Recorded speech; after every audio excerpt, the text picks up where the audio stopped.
knie sal buig en elke mond sal erken dat U is die skepper van hemel en aarde. Yeshua, U is die koning van alle konings. U is die Messias. En U is die koning van ons harte. Daarom buig ons voor U en ons aanbid U in waarheid en in gees. Ja Vader, ons wil bid dat U ons net die waarheid sal leer.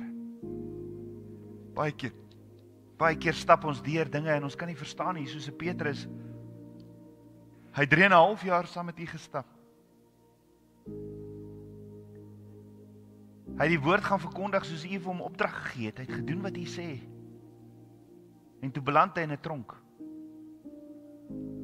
En partykeer Vader, doen ons presies wat U sê en dan beland ons in omstandighede wat ons vasbind en ons kan nie verstaan hoekom nie. Vader, hoekom sluit hierdie deure? Hoekom word ons gebind? Hoekom word ons geblok om daardie volheid te gaan leef wat U vir ons het? En ja Vader, die vyand is sy taktiek nog altyd om ons te keer om dit te gaan doen waarvoor U ons roep. Maar U stuur ons ook deur 'n journey. U wil vir ons wys. U leer ons op die pad saam met U. Leer U ons. En ons eer U daarvoor, Vader. Dankie dat U ons voorberei. Dankie dat U ons karakter kweek en dat U ons opbou. Ons eer U daarvoor, Vader. Papa God, partykeer kan ons nie verstaan nie. Ons sien die droom soos Josef wat U vir ons gee. Ons sien die droom, maar ons kan nie verstaan hoekom het ons verkoop word deur ons eie broer. Hoekom moet ons verraai word? Hoekom moet ons in 'n tronk wees, vasgebind vir 13 jaar, 12, 13 jaar. En dan ewe skielik dan gaan die tronkdeure oop. Overnight. En dan sit ons daar waar U ons nog altyd wou gehad het. Ek leer in Josef, Vader, dat Josef het rely op mense. Hy het gedink as hy die skinker en die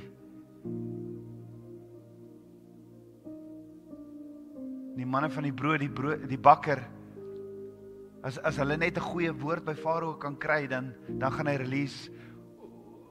Ons is, Vader, ons afhanklikheid is U alleen. U weet die regte tyd, U weet wanneer daar die deure sal oopgaan. En ons vertrou U daarvoor. Ek bid, Vader, vir elke een wat vandag na hierdie boodskap luister. Ek bid, Vader, dat die deure sal oopgaan in Yeshua se naam. Ek bid dat die ketting sal losbreek in Yeshua se naam. En dat this is time to stand up. Ek eer U daarvoor, Vader. Ek eer U daarvoor, ek loof en ek prys U. Ek bid dat U nou hierdie mond sal aanraak met 'n vuurkoel en elke woord wat gespreek word uit die troonkamer. Dankie, Vader, vir manne wat vanoggend 'n hart het om saam by mekaar te kom om net U woord oop te slaan. Ek bid dat U met elke een sal praat. Father, when we walk in faith, it's not always easy. Want ons kan nie sien nie en ons wil graag sien en ons wil weet, daar's dit, daar's daai voorsiening, daar's dit. Maar wanneer U ons roep om geloof te stap, is dit 'n volle vertroue in U. U is ons bron. En ons vertrou U. Ons loof en ons prys U, Vader. Ek bid dit alles in Yeshua Messie se naam, die seun van Jotewawei. Amen. Amen.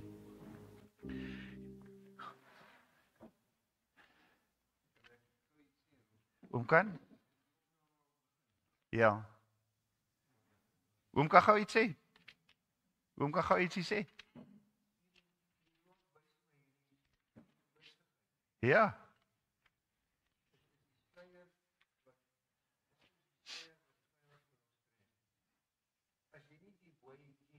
Ja.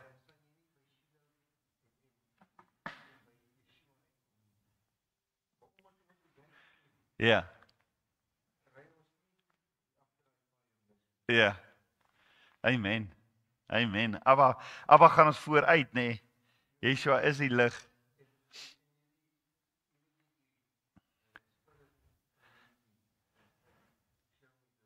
Ja.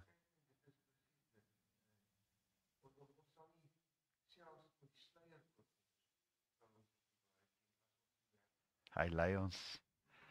Hy lei ons. Vanoggend se boodskap, ons is in Handelinge 12 en ons het vorige keer bietjie gekyk na die gedeelte in Handelinge 12 en ons het gesê daar's sekere kettinge, daar's soldate wat jou vashou, daar's kettinge wat jou vashou. En vanoggend se boodskap word genoem tronkdeure gaan oop. So ons het vorige keer gesien koning Herodes het begin om die volgers van die weg te vervolg. En dit is so, as jy die evangelie gaan verkondig, as jy gaan stap in die droom wat Abba Vader vir jou het, as jy Yeshua gaan waarlik volg, gaan daar dinge wees wat jou gaan wil blokkeer, wat jou gaan keer. Eider gaan dit wees op die besigheid of finansiëel of wat dit ook al is, die vyand gaan ergens probeer om jou te stop. Soms is dit huwelik, om jou te stop, om te stap in die droom wat Abba Vader vir jou het.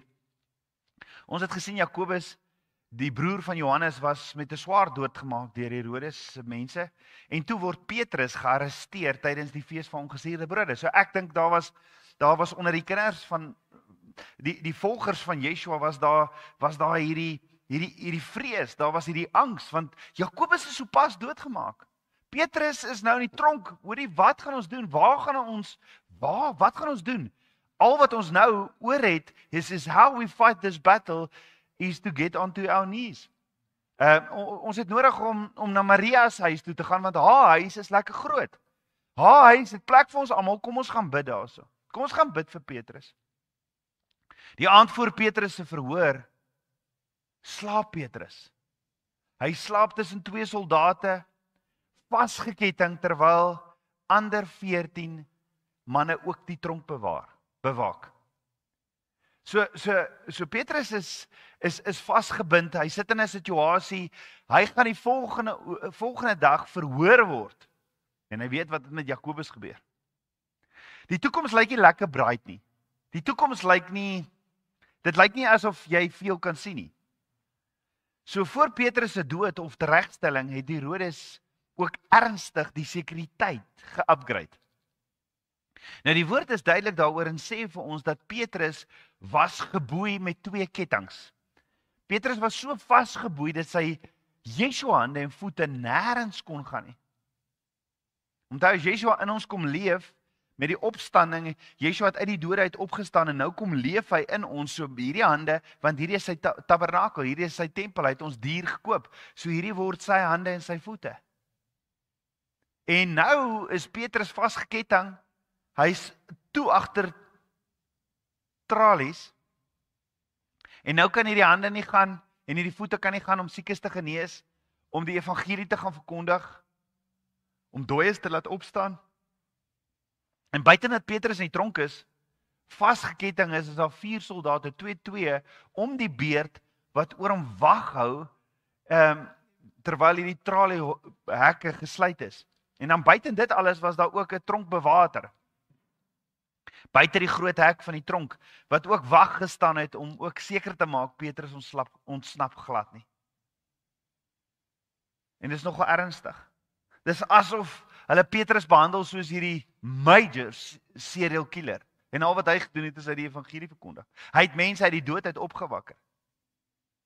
Hy het siekes genees. Hy was Yeshua se disipel. Ons het vorige keer gesê, hierdie 2 kettinge waarmee Petrus vasgeketting is, verteenwoordig vrees aan die een kant en twyfel aan die ander kant. Jy sien, die vyand sal alles doen om jou vas te ketting. Hy kom, wanneer ek en jy moet stap in daardie geloof, dan kom vrees en hy kom bind jou. En dan kom twyfel en hy bind jou. En dan voel dit, jy sit in 'n onmoontlike situasie. En jy sit om jou te stop om nie die droom, jy sit vasgevang om nie te gaan daartoe waartoe Vader jou lei nie.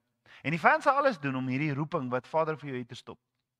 Dan buite die 2 kettinge was daar ook 2 soldate by Petrus, en hierdie 2 soldate om die beerd verteenwoordig moedeloosheid en intimidasie. Jy sien, op pad na waartoe Vader jou stuur om die evangelie te gaan verkondig, om daarom diensbaar te wees vir sy koninkryk, moet jy hierdie 2 soldate, moedeloosheid en intimidasie ook ontmoet. Hulle kom staan in jou pad en jy kan nêrens heen beweeg nie. Hulle sal alles in hulle vermoë doen om jou moedeloos te maak, om jou te intimideer, om nie dit te doen presies wat jy moet nie. So hoor gou buiten dat die vyand kom met kettinge en vrees en twyfel en buiten dat die vyand soldate van moedeloosheid en intimidasie stuur, kry Petrus ook nog voor hom 2 geslote traliehekke, staaldeure wat gesluit is. En die vraag is vanoggend, voor wat se deure staan jy? Jy het hierdie roeping, jy weet die diep binne in jou brand, daar iets binne in jou, jy weet waarvoor jy geroep is, maar soos 'n Josef, bevind jy jou in 'n tronk agter traliedeure. Jy bevind jou in 'n situasie waar jy nie kan, jy sit jy in jou huis, miskien is dit finansies, miskien sit jy in 'n situasie dat jy nie voort kan gaan nie, miskien is dit mense wat jou blokkeer. Wat se traliedeure sit jy agter vandag? Want sien, agter toe deure is daar bitterheid. Daar is seer en daar is verlede. En is daardie seer dinge wat ons bære agter toe deure en wat ons daar hou, waarvan niemand sien of hoor nie. Dis agter daardie toe deure waar daar trane sonder einde is. Want ek kan nie verstaan nie, Vader. U is dan 'n God van die onmoontlike. Hoekom beland ek hier? Hoekom beland ek hier? As u waarlik, Vader, ek het u al hoeveel keer in gebed en hoeveel keer gebed en vas het ek u genader. Vader, hoekom sit ek agter toe deure? Hoekom gaan die deure nie oop nie? Jy sit ook agter deure, agter traliedeure van uiterse isolasie. Alleenheid van die siel. En Papa God het vandag vir jou woord. Al voel dit vir jou of iemand jou nie verstaan nie, sê Papa God, ek verstaan jou, my kind. Ek ken die pyn en die smart en ek ken maar sê jy my vertrou en nie jou vertrou op mense sit nie. My kind, daar sal nooit groter pyn en smart wees as dit wat my seun op die kruis verduur het vir jou nie. En daarom kan hy jou ook vertroos soos niemand anders nie. Jy sal binnekort weer lag en huppel van vreugde. Want dis ek wat jou stikkende hart sal heel maak. Ek is die antwoord op jou bitterheid. Ek is die antwoord op jou vraag. Ek is jou bron. En ek sal voorsien. Want jy is myne vir ewig. En ek is jou pottebakker. Vertrou my. Watter klei sê vir die pottebakker, wat is u besig om met my te doen? Watter klei stry met die pottebakker? Ek is besig om jou te vorm en te vou. Ek is besig om jou karakter te vou en te vorm, sodat jy kan hanteer waartoe ek jou nou vat. Trust the process. Die vraag is, het die toedeure in jou lewe nie al dalk partykeer te gemaklik geraak nie? Het dit nie dalk al jou verskoning geraak nie? Dis daai van ek sal Yeshua volg en sy woorde gaan verkondig. Ek sal Yeshua se hande en voete gaan wees in 'n duistere wêreld, maar die deure is toe. Niemand gee my 'n kans nie. Nou sit ek maar. In Matteus 9 vers 36 tot 37 staan, toe Yeshua die menigte sien, het hy hulle innig jammer gekry. Want hulle was moeg en hopeloos, so skape wat nie 'n wagter het nie. En hy sê toe vir sy disippels, die oes is groot, maar die arbeiders is min. Ja, Yeshua staan met 'n seer hart na die mense en kyk, mense wat moeg en hopeloos is. En die vraag is, sal ons opstaan?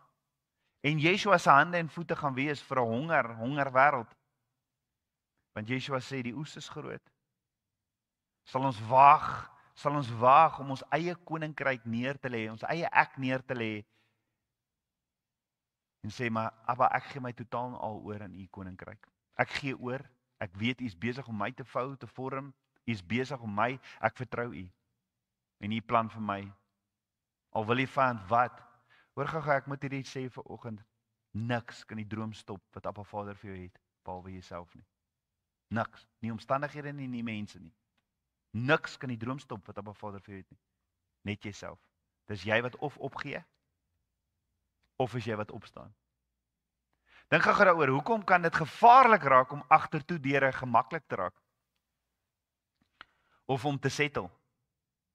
Want Yeshua sê in Matteus 25 vers 41 tot 46, want ek het honger gehad en julle het my nie iets te ete gegee nie. Ek het dors gehad en julle het my nie te drink gegee nie. Ek was 'n vreemdeling en julle het my nie in 'n herberg gegee nie. Naak en julle het my nie geklee nie. Siek in die gevangenis en julle het my nie besoek nie. Yeshua sê hy was in die gevangenis. Waar was hy in die gevangenis? Wanneer?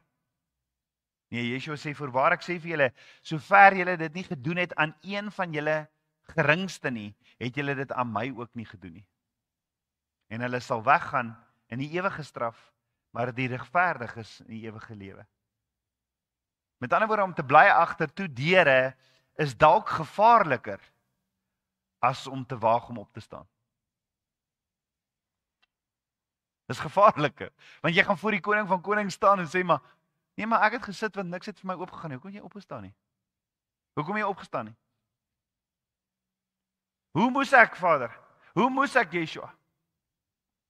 Hoe kon Petrus wat vasgevang is in die tronk met 2 kettinge, 2 soldate, weerskante van hom en deur 2 toetraliedeure gaan om die evangelie te gaan verkondig? Onthou, Petrus is in 'n onmoontlike, vreesvolle situasie, want onthou hulle wil hom binnekort doodmaak. Dit is wat vir hom voorlê. Dalk kan ek vir jou vandag gemoedsrus sê, jy is nie dalk in die situasie wat Petrus is nie, want Petrus weet môre gaan hy doodgemaak word. Soos wat die vyand ook van ons wil steel, slag en verwoes. Dink ons partykeer is game over, dis nou maar so, dis die droom, dis die einde, dis die punt. En dis waar die vyand die punt sit. Dit is nie game over nie. Dit is nie game over nie. Jy sien, Yeshua sê met Markus 10 vers 27, by mense is dit onmoontlik, maar nie by God nie, want by God is alle dinge moontlik. En miskien moet ek en jy al ons, want jy kan probeer, jy kan agter tralie deure staan en jy kan probeer hoe daai tralie probeer buig. Op jou eie, en jou eie krag gaan jy dit nie reg kry nie. Jy kan probeer wat doen, jy kan probeer om die soldate te mislei, om te koop, al daai goeders in jou eie krag gaan jy dit nie reg kry nie. So wat staan Petrus toe te doen? Of hoe breek ek en jy met vrees? Hoe breek ek en jy met twyfel? Hoe breek ek en jy met intimidasie, moedeloos en nog 2 tralie hekke?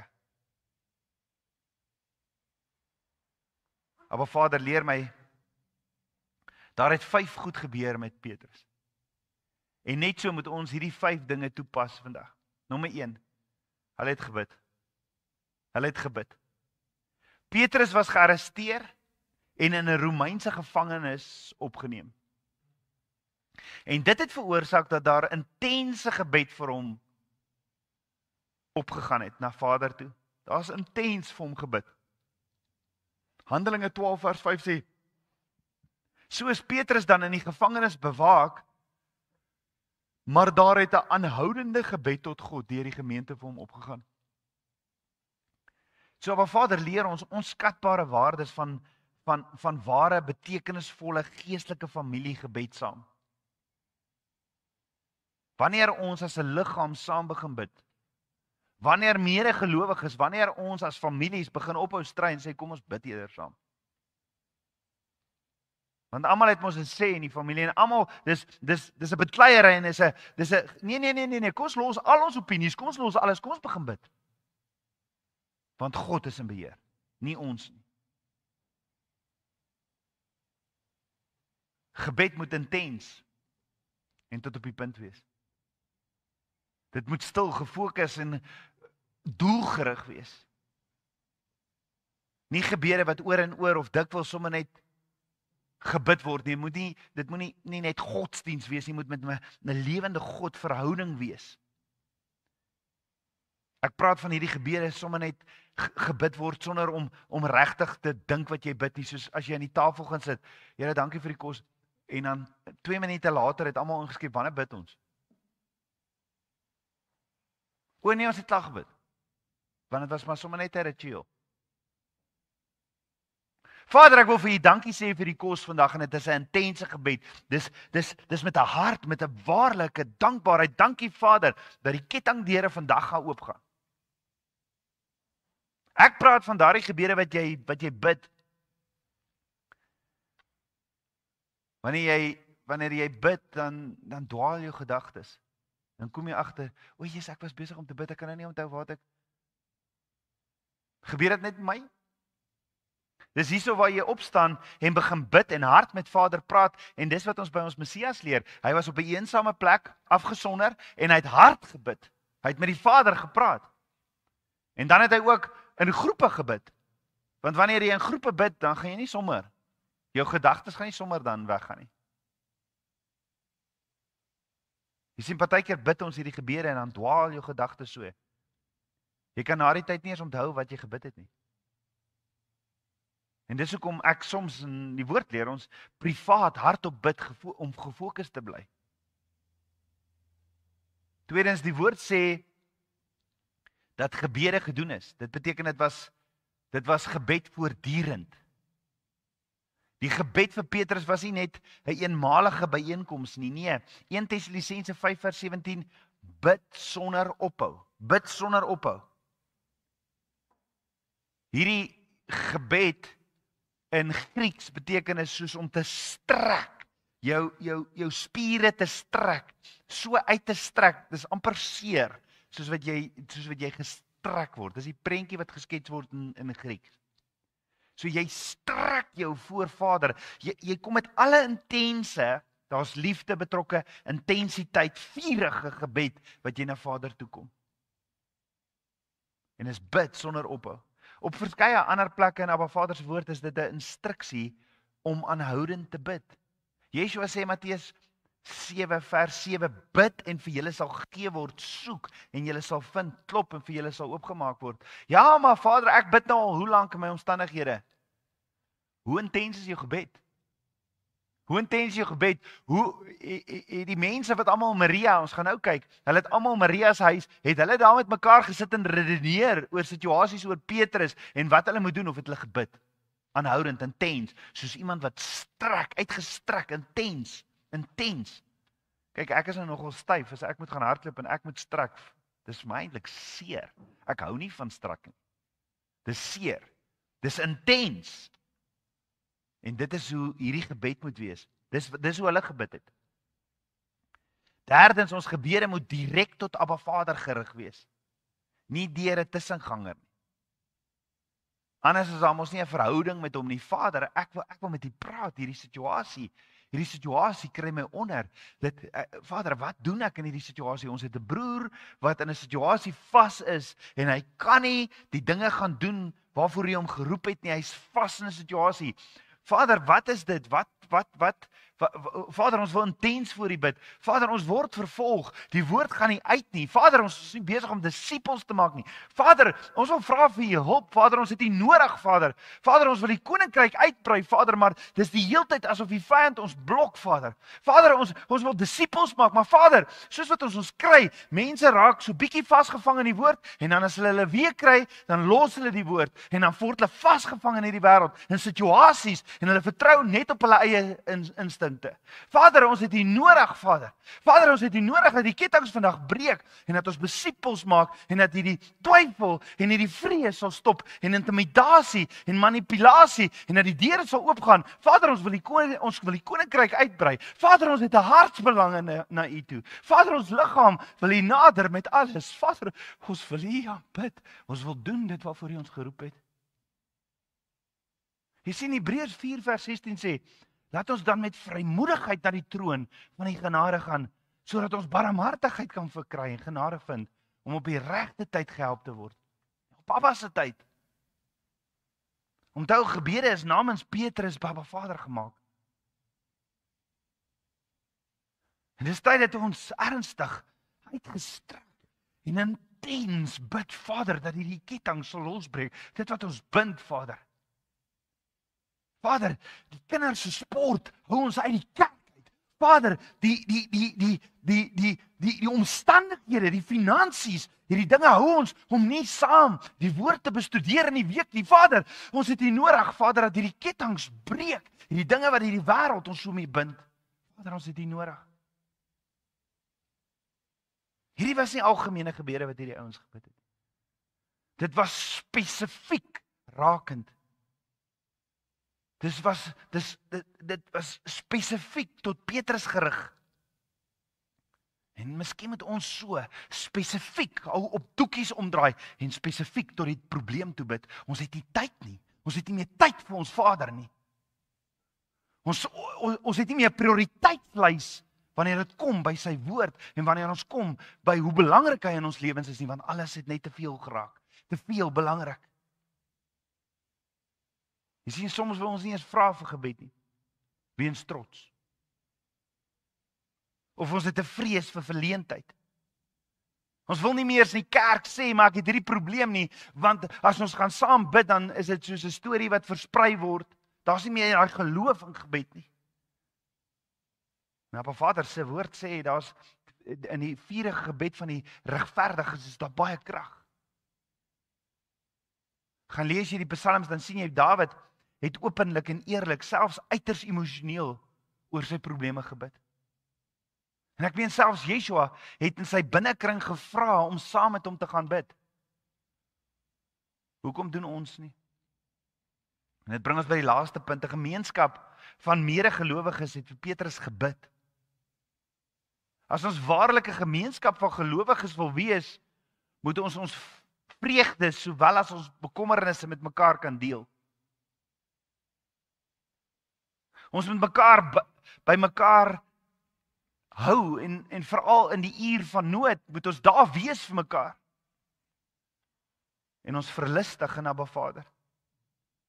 Jy sien, ons moet nie net besorg wees oor ons eie behoeftes, ons eie dinge. Nou los ek die hele liggaam, want my situasie is van so 'n aard en ek gaan nou hoorie bly julle as gemeente, gat julle maar aan, maar my situasie is nou van so 'n aard, so ek gaan so. In plaas van kom ons kry die intercessors saam om te bid oor hierdie situasie. Kom ons kry hierdie dinge van hierdie wêreld uit ons stelsel uit en kom ons maak 'n erns vir dit waarvoor Vader ons geroep het.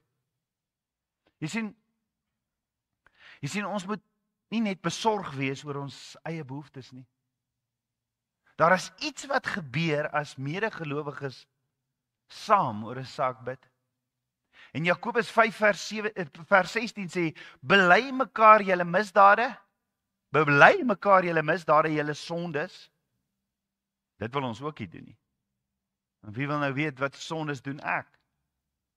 Of eerder, ek wil nie almal moet van my misdade weet nie, maar die woord sê, bely mekaar julle misdade en bid vir mekaar sodat julle gesond kan word. Die vurige gebed van 'n regverdige het groot krag. So, wat gaan nou volg in Petrus se situasie?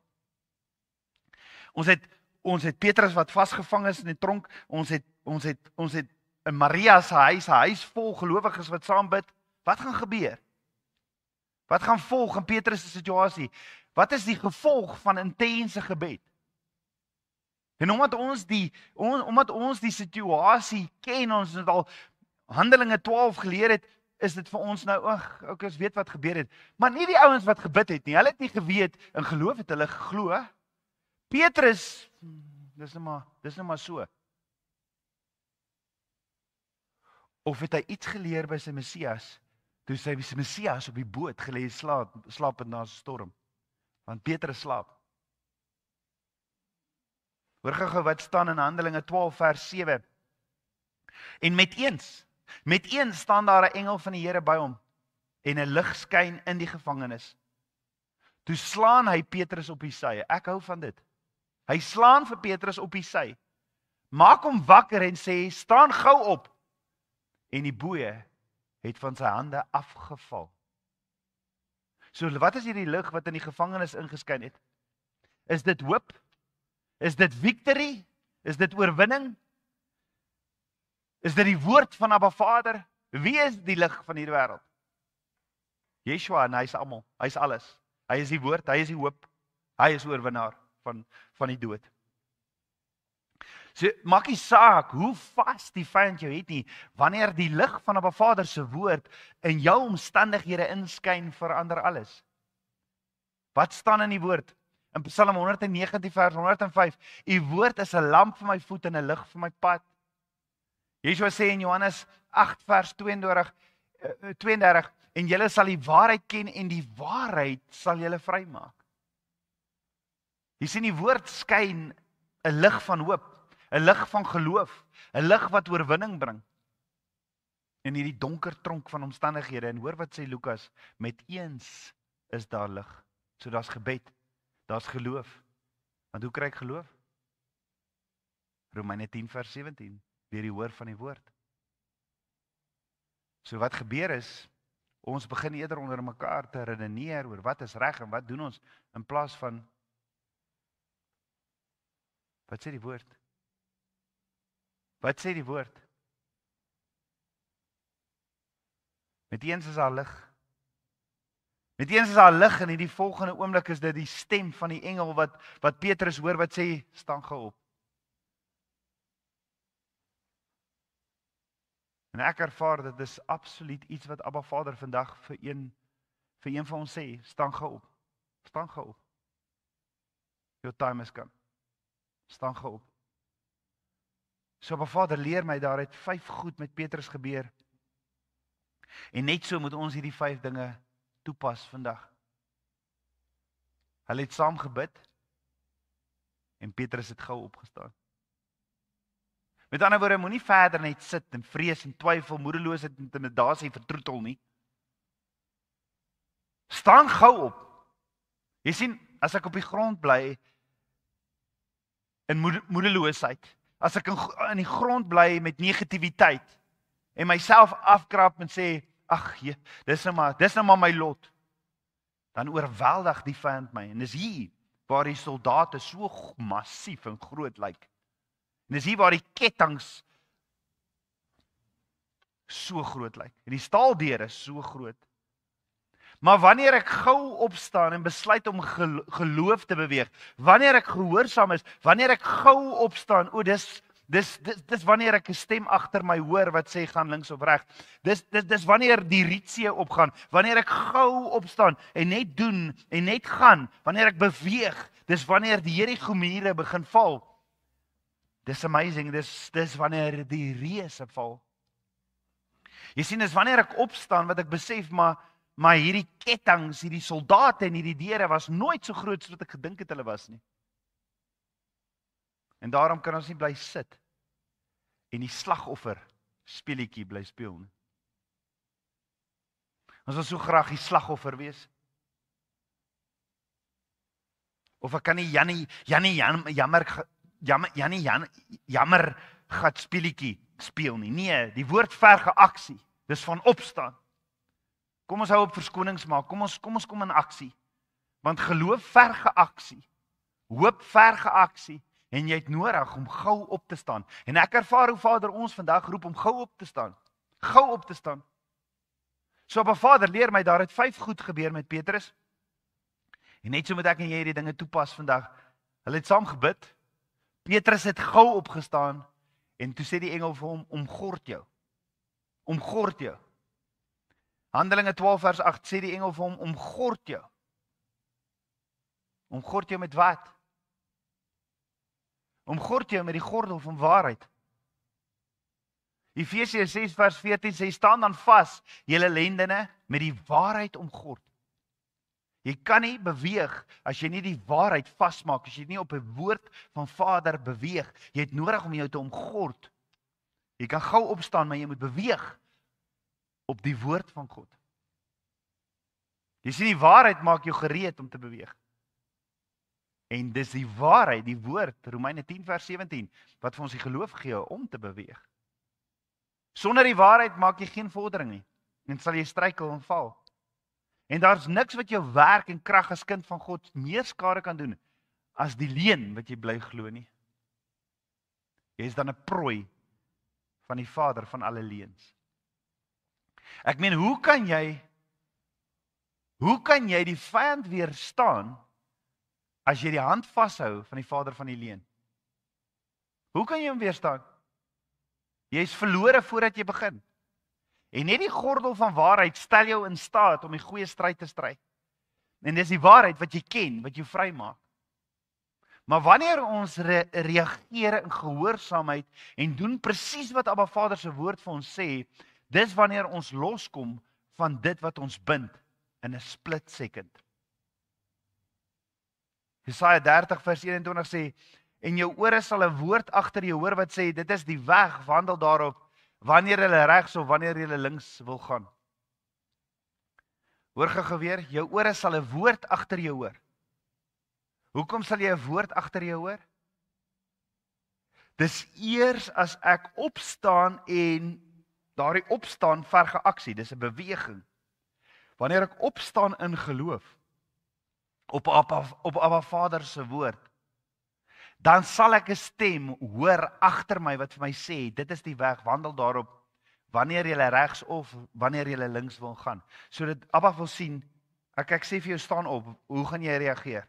Die oomblik as jy opstaan en begin pak soos wat Abraham en Sara moes gepak het, letterlik gehad, die oomblik as jy opstaan, dan sal Abba Vader vir jou wys waar om te gaan. Dis daai aksie van opstaan. Okay, Abba, ons pak op, ons gaan. Ek vertrou U. Die oomblik as jy daai doen, dan maak Abba, dan gaan jy stem hoor agter jou wat sê gaan links of gaan reg. Geloof en gehoorsaamheid verg aksie. Maar kry dit net in die waarheid. Die waarheid is, die oorlog is alreeds gewen. Die waarheid is, it's time to arise. No longer be bound by fear, it's time to arise. Miskien kan Dylan vir ons daai liedjie speel na die tyd. Arise van wat is haar naam?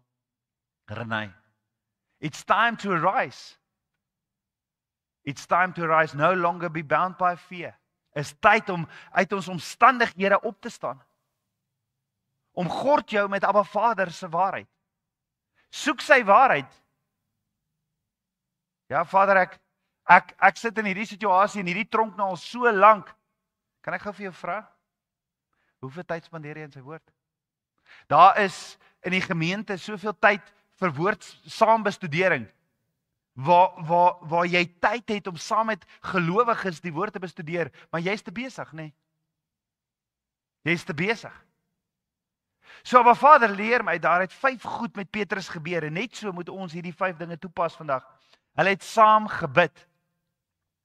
Petrus het gou opgestaar, en nommer 3, omgord jou. En dan sê die engel vir hom, trek jou skoene aan.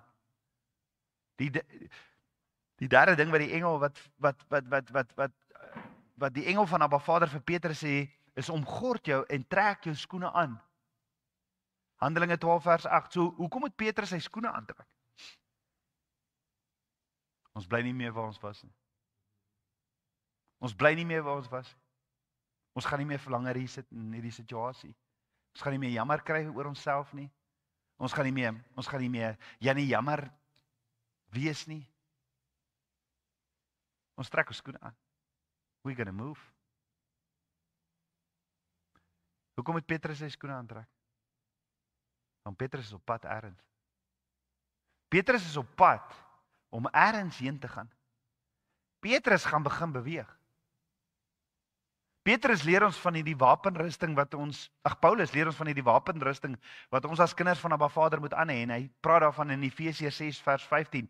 En skoene aan julle voete en bereidheid vir die evangelie van vrede. Dan sê Jesaja 52 vers 7, hoe lieflik is op die berge die voete van hom wat die goeie boodskap bring, wat vrede laat hoor, wat goeie tyding bring, wat verlossing uitroep, wat aan Zion sê, jou God is koning. So is jy reg? Is jy reg om jou skoene van bereidheid aan te trek? Om die evangelie van Yeshua te gaan verkondig, waar jy ook al gaan, is jy reg? Is jy reg, is jy oorgegee aan hom, volle vertroue in hom? Nie jou evangelie nie, Yeshua se evangelie, nie jou plannetjies nie, oorgegee aan Vader. Openbaring 12 vers 11 sê, die disippels het die vyand oorwin deur die bloed van die lam en deur die woord van hulle getuienis, en hulle tot die dood toe hulle lewe nie lief gehad nie. Totale oorgawe aan die koninkryk. Jy sien, Abba Vader weet hoe om die skoene van bereidheid nommer pas vir jou geestelike voete te vorm. Maar die vraag is, sal jy dit aantrek en sal jy regmaak? Hoor wat sê Yeshua? Ook vandag vir my en jou in Lukas 19 vers 17. Mooi so, goeie diensknegt. Omdat jy in die minste getrou gewees het, moet jy gesag hê oor 10 stede. Daarom ontvang wat Abba Vader nou deur jou wil doen. Hou jouself gereed en vertrou hom vir groot dinge. Trek aan jou skoene. Lank genoeg was jou vasgeketting met 2 soldate agter toe deure gesluit. Abba Vader kom tel jou vandag op en hy stuur sy engel om jou teen sy bors vas te druk en te sê staan op, vertrou my. Hy sê vir jou moenie vrees nie, want ek het reeds die wêreld oorwin, Yeshua. Yeshua het reeds die wêreld oorwin. En die geveg is myne. En ek verseker jou van my liefde, my kind. Ek verseker jou. En ek het 'n wonderlike plan vir jou lewe. Vertrou my. Die plan wat ek vir jou het is besig om tot vervulling te kom. Staan gou op, my kind. Omgord jou, trek jou skoene aan en ervaar hoe ek Jotai waar jou gees kom nuut maak. Ek hou jou. Ek hou jou in my hande, jy is onder my beskerming. So trek die skoene van bereidheid gou aan, want jy is vandag op pad ergens. Nie meer sit nie. Jy is op pad na die droom, die roeping wat Abba Vader vir jou het. Jy gaan. Waar jy nog nooit voor jou was. Wat jy nog nooit gesien het nie, is uit jou references uit. En Abba Vader sal gaan selfs sy engele voor jou uitstuur om jou paai gelyk te maak. Ken hom in alles van hier af. Maar jy moet opstaan, jy moet jou omgord met sy waarheid, jou skoene aantrek en beweeg in die rigting, en dan sal jy 'n stem agter jou hoor wat sê, dit is die weg, wandel daarop. Hoekom verder wag? Hoekom verder wag? Staan op, trek aan. Dis wanneer jy beweeg, the unknown in geloof, wanneer jy Abba Vader se hand en alles begin sien. So Abba Vader leer my 5 goed wat met Petrus gebeur het. Hy het die gemeente het saam gebid. Petrus het gou opgestaan, hy is omgord, skoene aangetrek en dan sê die engel vir hom, gooi jou boekleed om en volg my. Gooi jou boekleed om en volg my. Handelinge 12 vers 8, die engel sê vir Petrus, omgord jou, trek die skoene aan en hy het dit gedoen. Verder sê hy vir hom, gooi jou boekleed om en volg my. Is hierdie boekleed nie dalk die garment of praise nie? Jesaja 61 vers 3 in die New King James sê, put on the garment of praise for the spirit of heaviness. Dis hier waar ek Abba Vader aanbid, loof en prys ten spyte van die situasie, maak nie saak hoe dinge lyk nie. I will raise a hallelujah. Ek sal voor hom staan, ek sal hom worship. Is dit nie wat die kinders van Israel gedoen het? Die woord teken vir ons daai prentjie toe hulle deur die Rietsee beweeg het nie. Toe hulle uit Egipte uitgegaan het nie. Ek dien 'n God, 'n lewende God, 'n God van wonders. So hoekom nie die kleed van blydskap om jou gooi, daar waar jy nou opgestaan het vandag, en begin om op Abba Vader te loof en te prys in jou situasie nie. God, I know you will provide. I know you're going to provide. And that's why I will raise a hallelujah. En wanneer ons raise of hallelujah, wanneer ons in ons omstandighede hom begin worship, dit maak die vyand mal. As jy eers hierdie kleed van blydskap aansit, dan kan vrees, twyfel, moedeloosheid en intimidasie jou langer nie meer stop nie. Hoor gou, hierdie groot deure was ook nie meer vir Petrus toe nie. Dit was reeds oopgesluit en net soos die deure vir jou oopgesluit, wat Abba Vader se droom vir jou lewe is. Met ander woorde, soos Petrus, hoef ons nie eers te worry oor hoe die deure gaan oopgaan nie. Al wat jy moet doen is trek die skoene aan, omgord jou, sit die kleed van blydskap aan en beweeg. Begin dansloop in geloof. Met die skoene van bereidheid en loof en prys Abba Vader. So Abba Vader sê, staan op, omgord jou, trek jou skoene aan, gooi jou boekleed op en volg my. Jy sien, as jy oorlog verklaar teen Abba Vader se gesalfdes, verklaar jy oorlog teen Abba Vader self. En dis wat Herodes gedoen het.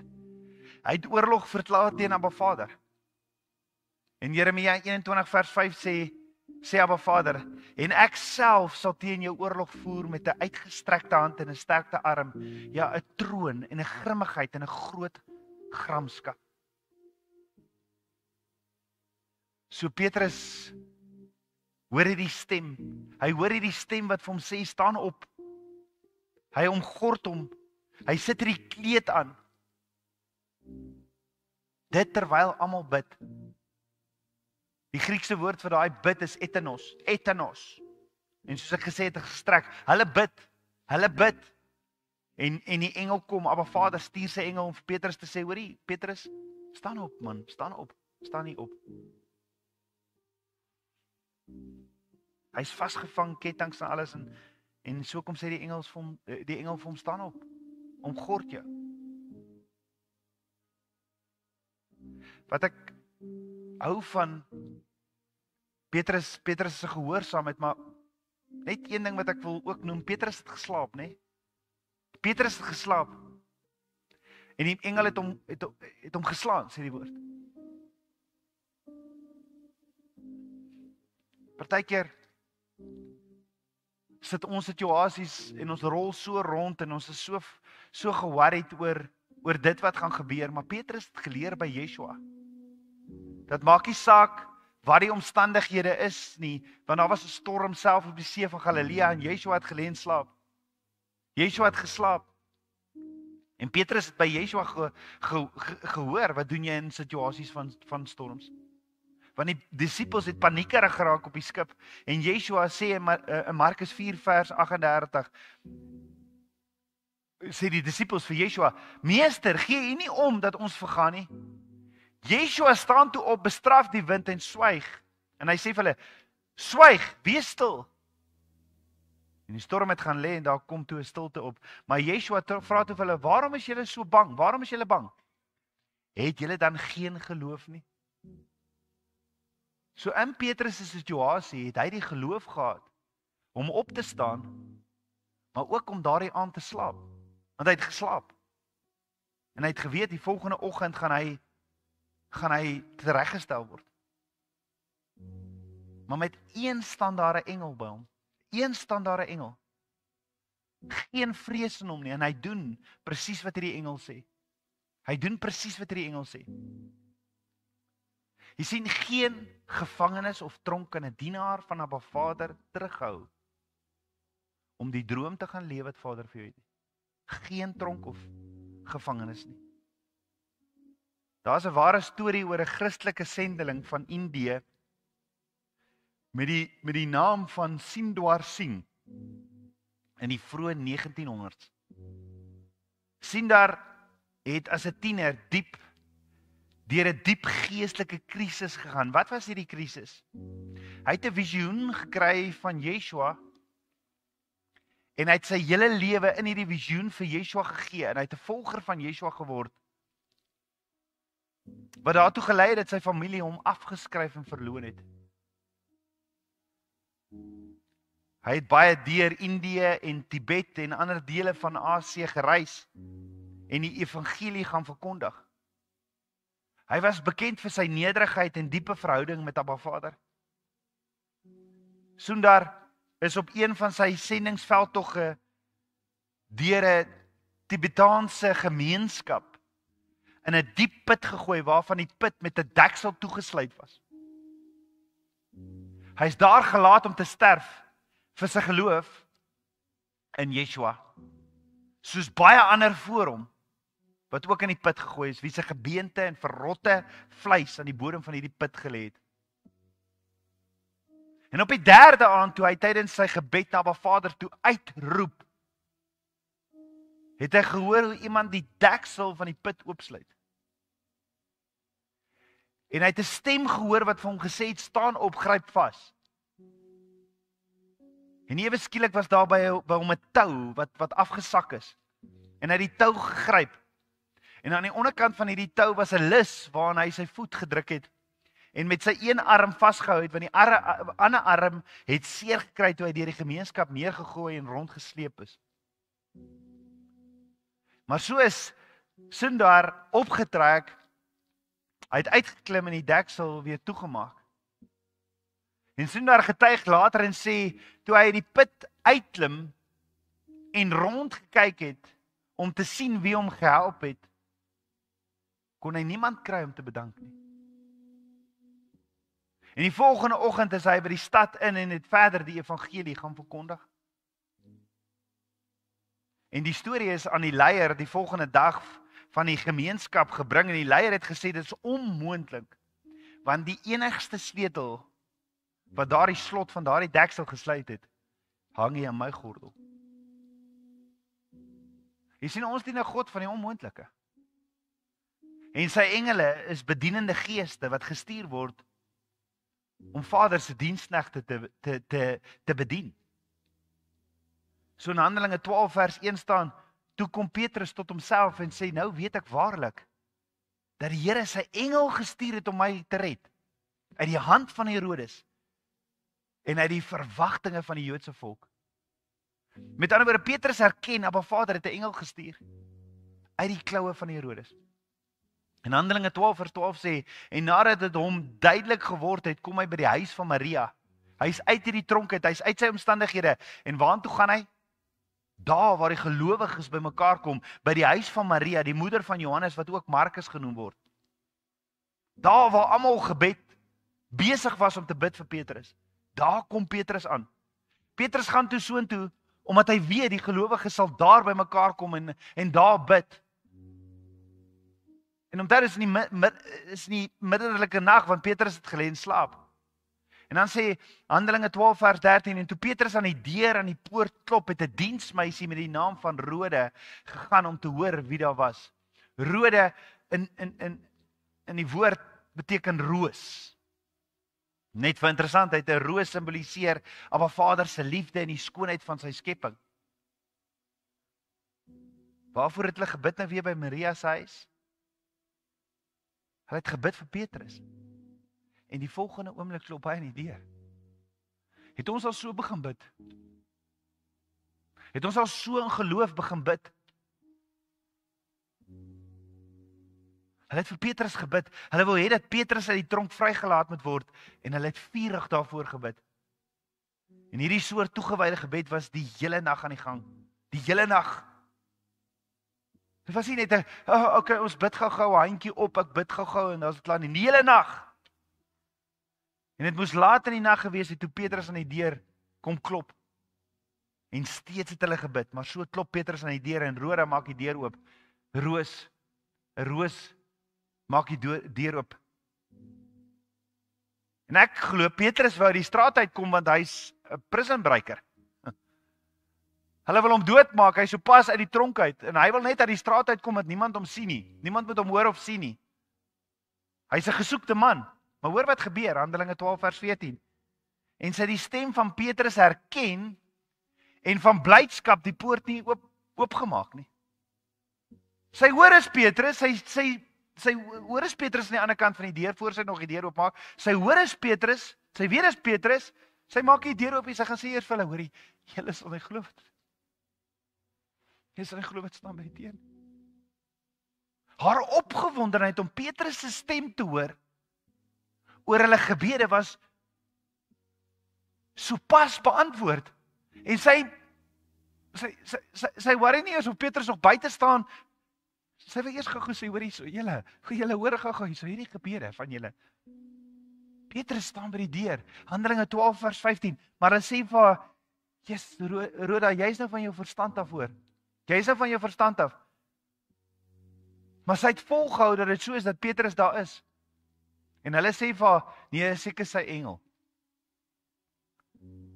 Hulle bedink letterlike teologie hieruit om hulle ongeloof te akkommodeer. In Handelinge 12 vers 16 sê, en Petrus het aangehou met klop. Aangehou klop. Toe hulle oopmaak, sien hulle hom en was verbaas. Dink daaroor. As Petrus in gevaar was tydens die fees voor hy gevang was, en omdat hy nou ontsnap het. Hoeveel te meer gevaar is hy nie nou, omdat hy juist ontsnap het nie. Ek meen, hy is nou wanted. Hy is 'n prison breaker. En Handelinge 12 vers 17 sê, maar hy het hulle met die hand gewink, om stil te bly, en hulle vertel, hoe die Here hom uit die gevangenis uitgelei het. En hy sê, vertel dit ook aan Jakobus en die broeders, en hy het uitgegaan na 'n ander plek vertrek. Hoekom het hy die moeite gedoen? Hoekom het hy die moeite toe gedoen om na die liggaam toe te gaan en te sê, hoorie so, ek is uit, ek is vry. Hoekom het hy die moeite gedoen om te hulle te gaan vertel wat het met hom gebeur? Dis deur die bloed van die lam en die woord van ons getuienis dat ons die vyand oorwin. Ons het nodig om te getuig. Ons het nodig om te getuig. En tot die dood toe het die disippels nie hulle lewe lief gehad nie. Ek dink toe hulle besef dis waarlik Petrus, het hulle mal gegaan. En hy wink vir hulle, shh, en hy het hulle sy getuienis gedeel. Kan jy dink hoe het hulle reageer op daardie getuienis? Kan jy dink hoe het hulle Abba Vader gedank vir hulle gebede? Want terwyl hulle gebid het, beantwoord Abba Vader hulle gebede. Dit te midde van 'n vreeslike dreigende vervolging.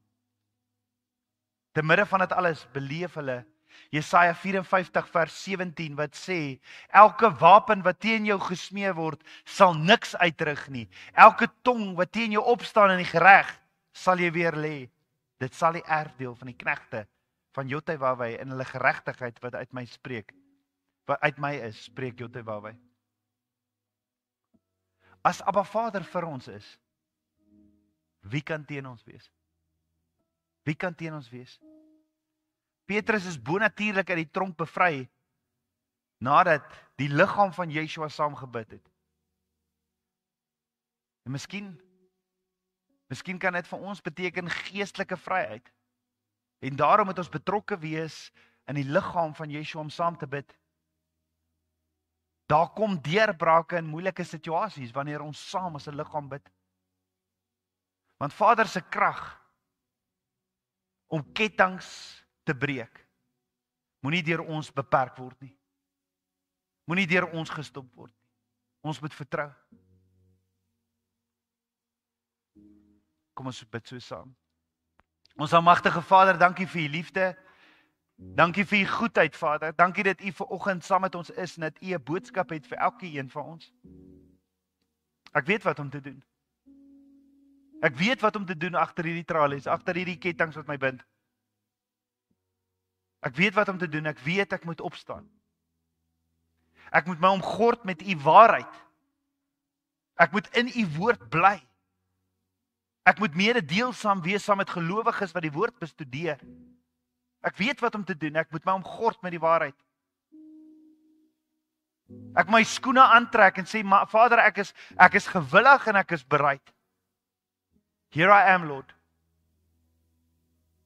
En ek gaan die kleed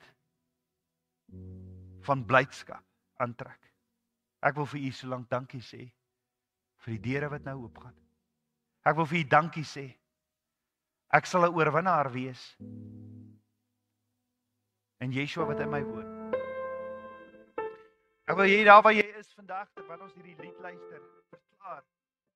Ek sal 'n oorwinnaar wees omdat Yeshua in my woon. En die krag wat hom uit die dode opgewerk het, is in my. For too long have we been silent, too long we've compromised, too long we have been blinded and held captive by lies. Too long have we been overcome instead of taking ground.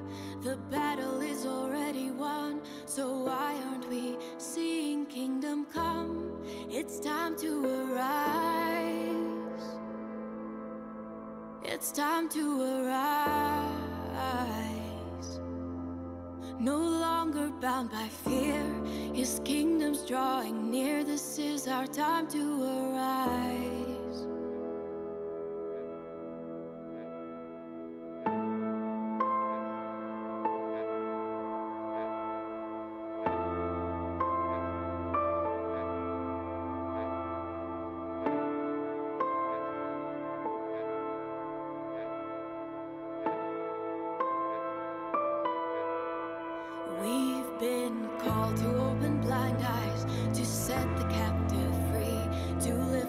the name of Jesus and overcome the enemy, to let love overwhelm the fear and heal broken hearts, to restore what has been stolen and proclaim the rule of God. It's time to arise. It's time to arise. No longer bound by fear. His kingdom's drawing near. This is our time to arise. It's time to arise. It's time to arise. No longer bound by fear. His kingdom's drawing near. This is our time to arise.